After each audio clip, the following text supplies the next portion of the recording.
Bisado ang ginagawa umano sa isang warehouse sa Bulacan para maibenta ng mas mahal ang lumang bigas. Pinaghahalo po yung magkakaibang klase ng bigas sa kanilalagyan ng pabango. Saksi, si John Consulta. Sako-sakong imported na bigas ang tumambad sa NBI Special Task Force at Cybercrime Division nang pasukin ang warehouse na ito sa Bocaue, Bulacan.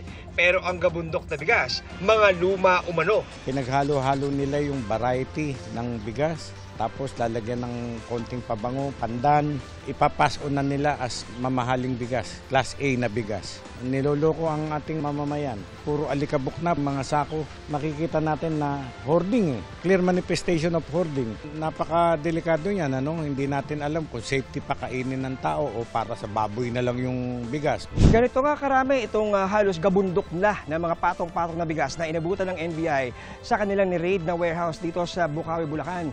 Pero ayon sa mga ahente ay dito raw nakatago yung iba pang mga lihim ng kumpanya dahil ang ilan daw sa mga bigas dito tulad na lamang nito nasa baba. Nakikita natin na ang kanyang crop year at date of milling ay February 2023 pa, 2 taon na nakakaraan.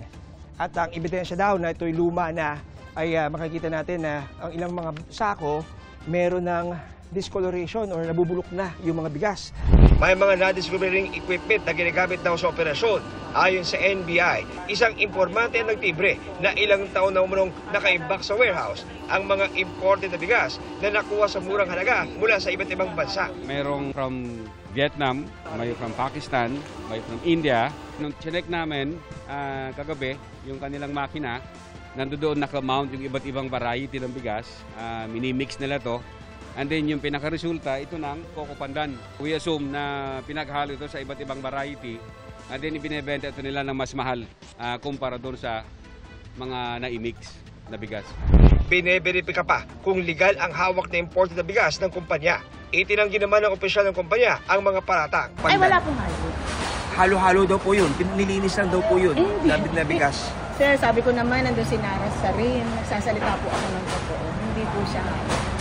Sakaling mapatunayang may halo ang mga bigas, mananagot ang mga sangkot. Hoarding, adulterating, profiteering, untruthful labeling, at saka economic sabotage. We will check with the local government of Bocaue, Bulacan kung sino ang nagmamayari nitong warehouse na ito. And we will file appropriate charges against them. 55 pesos kada kilo ang maximum suggested retail price ng imported rice. Pero simula sa February 15, ibababa ito ng Department of Agriculture sa 52 pesos. Target itong maibaba pa sa 49 pesos. Ayon kay Agriculture Secretary Francisco Chu Laurel Jr., busod ito ng pagmura ng bigas sa world market at pagtapyas ni Pangulong Bongbong Marcos ng taripa. May bawas presyo rin sa kadiwa ng Pangulo Rice for All program simula bukas. 43 pesos na lang ang kada kilo ng RFA 5 at RFA 25, habang 33 pesos ang RFA 100. Mananatili namang 29 pesos ang bigas para sa vulnerable groups at indigent sectors. Plano rin ng DA magpatupad ng MSRP sa presyo ng baboy sa pagkatapos ng Pebrero. Para sa GMA Integrated News, ako si John Consulta, ang inyong saksi. Arestado ang 2 lalaki na humalay umano sa kanilang mga menor de edad na kaanak sa magkahiwalay na insidente sa Pasig. Saksi, si Amy Sumangil, exclusive. Mula Pasig, tumulak sa Daraga Albay ang mga pulis para dakpin ang lalaking ito. Naglabas ang korte ng warrant of arrest laban sa suspect dahil sa 5 counts ng statutory rape. Ang kanyang biktima ay kanyang stepdaughter na 7 years old. Pagkatapos ng insidente, nagtago siya na nagtago, natuntun natin siya sa Bicol. Isa pang suspect sa hiwalay na kaso ng statutory rape ang nadakip din ng Pasig Police makaraang inguso ng kanya ring mga kaanak. Ang kanyang biktima ay kanyang kamag-anak din na minor de edad. Sa pamamagitan ng pagkikipagtulungan din ng pamilya, natuntun din namin ito sa pinagbuhatan. Kapwa tikom ang bibig ng mga suspect. Samantala, ang Pasig Police naglunsad ng kaliwat-kanang mga seminar sa mga barangay at homeowners association kung saan maraming naninirahan na mga OFW. Lumalabas daw kasi sa kanilang pag-aaral, batay na rin sa datos na hawak ng PNP and CRPO na mga anak ng mga OFW na naiiwan dito sa Pilipinas ang karaniwang biktima ng panggagahasa sa loob ng mga tahanan. Para sa GMA Integrated News, Emil Sumangil, ang inyong saksi. Sugatan na isang grade 8 student matapos siyang gilitan ng kanya umanong dating nobyo sa Cebu City. May mga sugat sa leeg at pasa sa likuran ang 14 anyos na biktima na natagpuan ng kanyang pinsan sa loob ng abandonadong palikuran sa kanilang paaralan.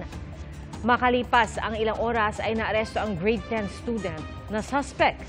Ayon sa pulisya, posibleng nagalit ang suspect nang hiwalayan daw siya ng biktima.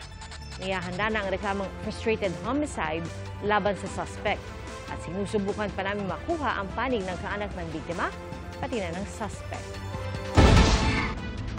Meralco may 28 centavos kada kilowatt hour na dagdag singil ngayong Pebrero. Dahil yan sa pagmahal ng generation charge matapos magtaas presyo ang mga independent power producer nang bumaba ang bilang ng nagawa nilang kuryente. Ipinasa rin sa mga consumer ang lugi sa paghina ng piso kontra dolyar mula sa mga power supply agreement o nakakontratang power supply. Nabura nito ang mababang bentahan ng kuryente sa spot market dahil sa mababang demand. Bahagyang pagbaba ng transmission charge at 23 centavos per kilowatt hour refund mula sa regulatory reset fees adjustment.